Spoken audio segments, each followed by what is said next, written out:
How's it going, everyone? So today we're going to be talking about what is the best.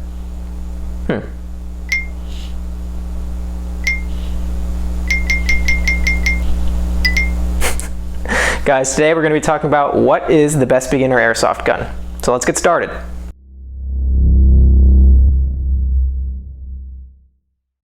Alright guys, welcome to the video. Allow me to introduce myself. My name's Matt. I've been playing Airsoft now since about 2011, and I've been making videos on YouTube along with my Airsoft team since 2012. So we've been doing this for quite some time. And easily the most asked question that we will get is, Matt, what is the best airsoft gun for a beginner? Or Matt, I'm getting into airsoft but I don't know what gun I should get. And that's a very valid question, but it's not extremely easy to answer. For example, not everybody's price range will be the same, or not everybody will be interested in the exact same gun. So what I would like to do is give you guys a complete guide from start to finish on how to go about purchasing your very first airsoft gun so you can get one that matches your needs perfectly. In this video, I will first quickly go over the basics so that we're all on the same page and just cover things like where can I get an airsoft gun or how can I go about getting one, and I'm also going to go ahead and get all the terminology out of the way because there's a lot of confusing stuff online that you as a beginner may not know or understand, so we're just going to go ahead and talk about that real quick so that we're all on the same page and we all know what we're talking about. Then I will go over key tips and things to consider when purchasing your first airsoft gun. Next, I'll go into all the options that you have available to you, such as good gun brands to look for and all the different kinds of options you have available to you for your very first gun. And finally, I will give you guys my personal opinion on what I think is the best overall beginner airsoft gun for you guys to look at. Alright guys, let's get started. Number one, where should I get my airsoft gun from? So basically, you guys have two options available to you. You can either purchase your airsoft gun online, or you can go to a walk-in store. Now, if you guys have the option available to you, I would recommend going to the walk-in store for a number of reasons. It basically all just boils down to, with a walk-in store, you can go in there and potentially hang on to the gun, manipulate it, and see if this is what you like. So maybe you don't really like the way this gun feels, or maybe you prefer something else over, and the only way you could really kind of experience that would be to actually hold the gun for yourself in store. So there's an advantage to that, and also you don't really have to pay shipping too, so that's an advantage. Now if you're wondering how can I actually go about finding a walk-in store, I would recommend checking out this website called AirsoftC3.com. What's cool about this website, it actually will list all known walk-in stores, airsoft fields, and airsoft teams by state. So it's a very helpful tool for new and advanced airsoft players so they know where to find these specific things. But if you don't have that option available to you, you can actually go online and there are a large amount of different stores that you have available to you. Some of our personal recommendations to go look at would be AirsoftGI.com, Evic.com, Airsoft Megastore, Airsoft Atlanta, etc., etc., etc. The list just goes on. You can basically just look online. You have all these different options available to you. The top three that we will order from are Airsoft GI, Evic, and Airsoft Megastore. Those are the ones we personally order from a lot, but realistically, you have so many different options available to you. So just find one that you like and you can run with that one. Number two, what types of airsoft guns do I have available to me on the market, and what do all these weird sayings and acronyms even mean? Well, basically summed up, there are three different types of airsoft guns on the market today. Firstly, let's talk about the AEG, or automatic electric gun. Now, why is this called an automatic electric gun? Well, the reason for that being is these guns are powered by a battery. This battery will power a motor, usually housed inside the pistol grip of the gun.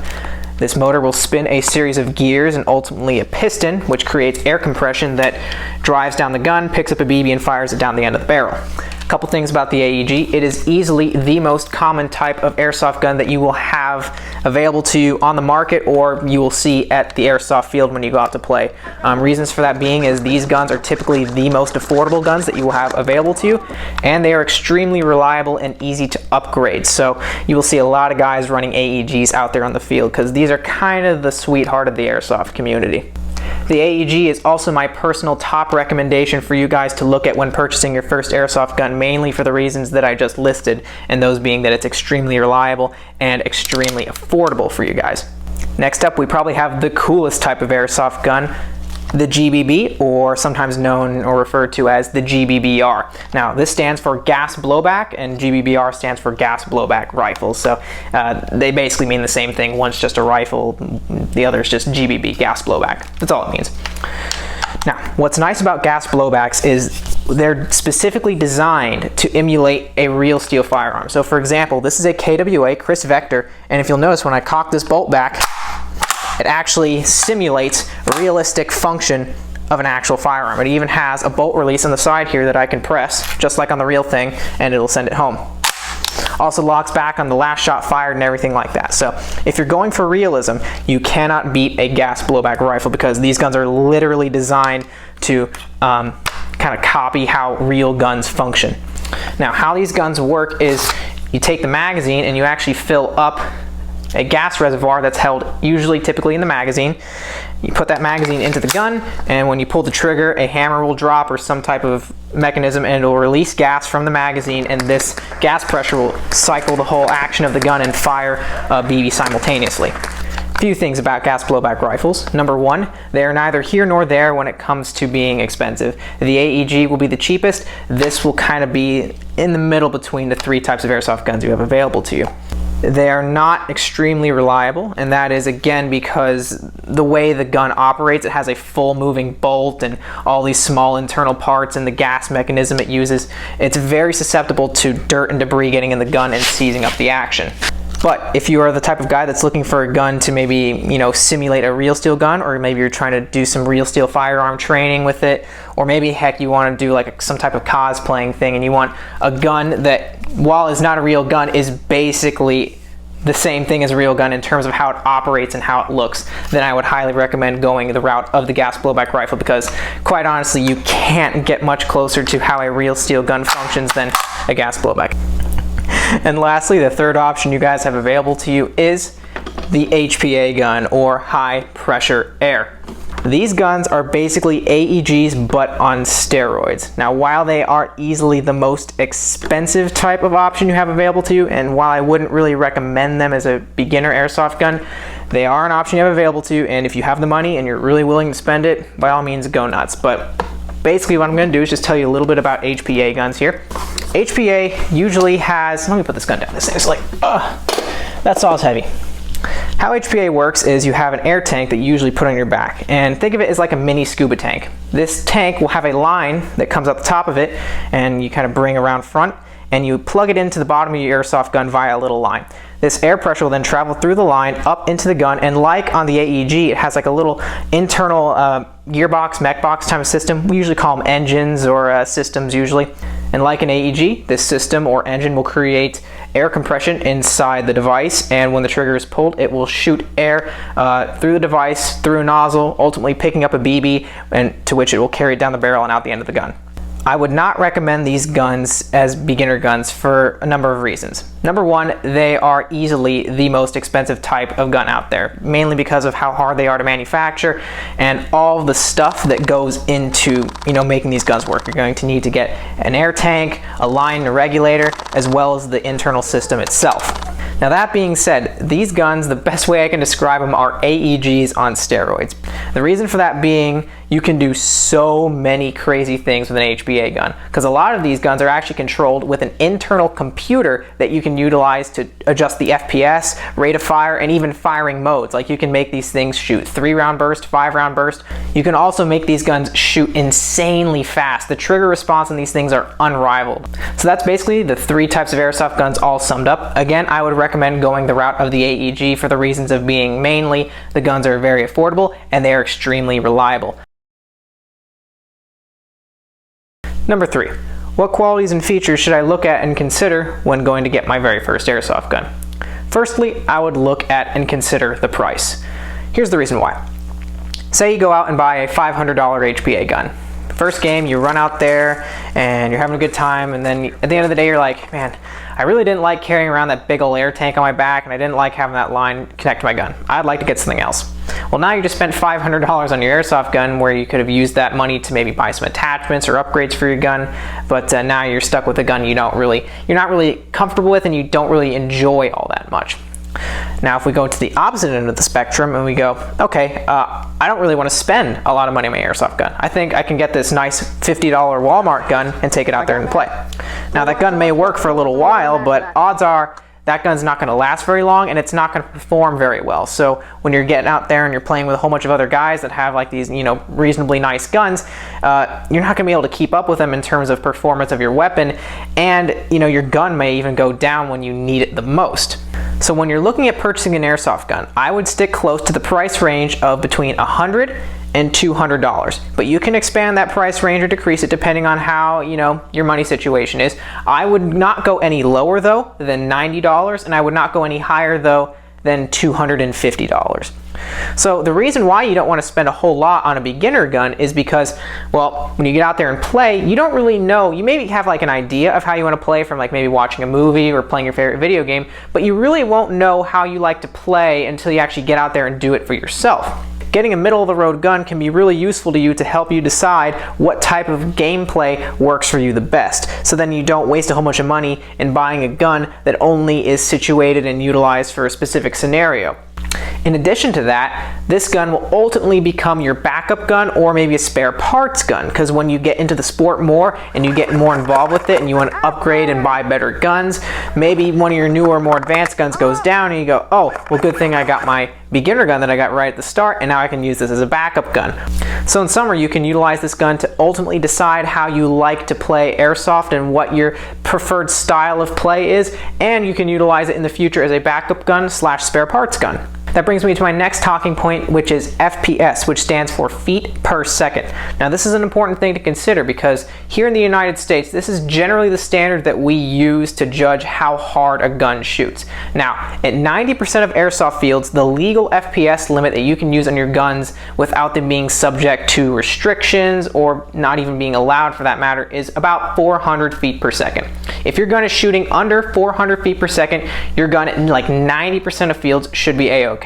If it's shooting over 400 feet per second, your gun may still be allowed at this field, but you may be subject to either some extreme regulations on your gun as to how you can utilize it, in terms of like maybe you can't shoot this guy within 100 feet or something like that, or your gun might not even be allowed at all. So when you're looking at an online gun, also take into consideration where you're going to be playing. Now, as I was just saying, if you do get an AEG, you're going to need to purchase a battery and a charger. But you have to be aware of what you're getting, because a lot of these guns come with a charger and a battery. And you go, well, great, now I don't have to worry about buying, if you're getting an AEG, I don't have to worry about buying those things separately. Well, here's the thing.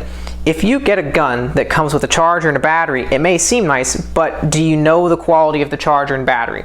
So what I would recommend going out and doing would be, don't pay attention to all that stuff they add on to the gun to make it seem like more enticing. Pay attention to the attributes solely of the gun, and then go out and buy your own battery, go out and buy your own smart charger, and go out and buy your own magazines. That way you're getting exactly what you want and exactly what you need for your gun. Now, as for what kind of charger and battery you're going to need, that really depends on the kind of gun you're utilizing, so you might need to go watch a couple other videos on the specific gun you're purchasing to determine which one you want. But make sure you read all the details and description of your gun before you purchase all the aftermarket upgrades and accessories or anything you want to put onto your gun. Number 4, what guns do I have access to? And really the simple answer to that question is all of them. The beauty about airsoft is there are so many different types of guns you have available to you. Any real gun you can think of, or any gun you see in a movie or from your favorite video game, will likely be available in airsoft gun form.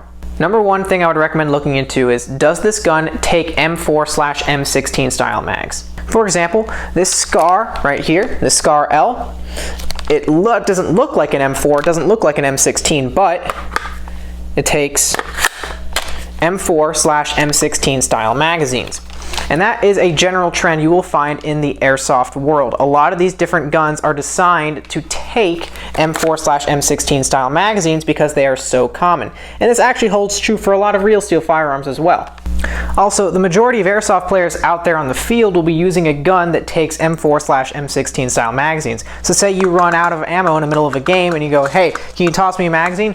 odds are that your teammate sitting over there is going to have magazines that are going to fit inside your gun. If you have an AK or a G36, for example, may not be able to toss you a magazine. Now, again, this is a very minor concern, but it's just something else to consider. But ultimately, one of the biggest things to consider when you get a gun that takes M4/M16 style magazines is the advantage that you will have when you go out to buy potentially future airsoft guns that take the same style magazines. So in a sense, you don't have to go out and reinvent the wheel and go get a whole bunch of different magazines that will fit your new gun. Odds are the magazines that we're using in your previous gun will fit in your new gun, so you don't have to go out and buy a whole bunch of different magazines in order to, again, fit that new gun you got. Now, as far as gun brands go, we would personally recommend G&G, Elite Force, KWA, VFC, G&P, Classic Army, and Lancer Tactical. These are all gun brands that we have used and can personally vouch for. Now, there are plenty of other great brands out there to choose from that we did not list, but these are the ones that we've had good experiences with or currently use. And lastly, if you aren't really too dead set or aren't really too sure what type of gun you want to go to, I will steer you in the route of going with an M4. Now, the reason why I recommend an M4 is because they are so upgradable. A great example would be one of my personal custom guns. This is one of my custom long-range guns. It's a DMR platform. This is an M4/M16 style gun. It does take M16 style mags. Now, if you'll notice, I've put an upgraded stock on the gun. I've attached a rail, and because I have this accessory rail on the top and this monolithic rail all the way down the top of my gun, I have all these different options and different ways to attach any potential accessory or part onto my gun. You can either purchase a gun, though might be a little more expensive at first, fully upgraded like this one, or you can get your beginner gun, and then as time progresses, you can add parts onto it and upgrade it for yourself. Now again, you can do this with a lot of different other guns. I'm not saying you can't do that at all. I'm not trying to dissuade you away from going that route. But I do feel with an M4 system, you actually do have a lot more options available to you in terms of what you can do to it. So it's because of those reasons I will potentially steer you in the route of an M4 for your first weapon platform to choose from. Alright guys, so all that being said, here is my personal opinion on what I think is the best beginner airsoft gun. And that gun is, drumroll please, the G&G Combat Machine Raider.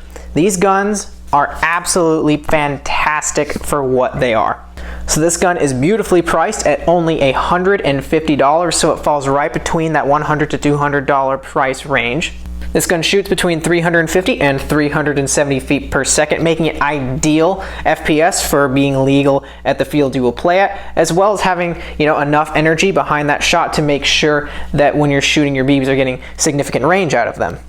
This gun is also extremely lightweight. You can hold it out with just one hand, and that's primarily because the body is composed of high quality polymer. It's actually very durable, so that's how they're able to cut down the price. They're not using a full metal body receiver, but it's still very strong and it can withstand being dropped and beaten around. Trust me, myself and a lot of the other members on the team themselves have been using this gun very extensively and in very harsh conditions throughout playing airsoft. It's actually a lot of our team members' backup gun, specifically because a lot of the guys actually started out utilizing this gun, and to this day they're still running very, very well. The other nice thing too about the G&G Combat Machine Raider is that it comes in both tan, like the one you see here, and also in black. In addition to that, you can also get both tan and black in a long barrel version or a CQB version with a shortened barrel, and I think the CQB version even shoots a little softer too, so if you have a really restrictive CQB field you can only play at, you should be covered there as well.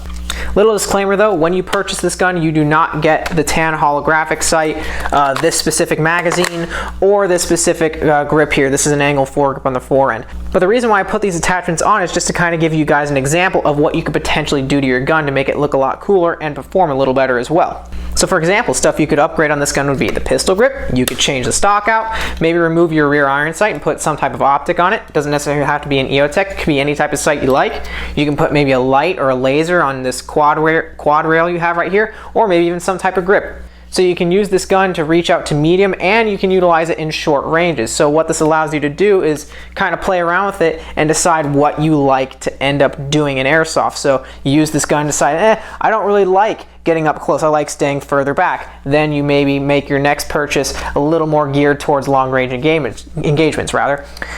Or on the flip side of that coin, maybe you like really like getting up close and personal, you can utilize this gun for that as well. But you decide, hey, maybe for my next gun, I want this gun to be a lot shorter. I need maybe like a PDW or a submachine gun because I really like to get in close quarter situations. Again, you can use this gun as a stepping stone to maybe even get to that decision you want to make in the future.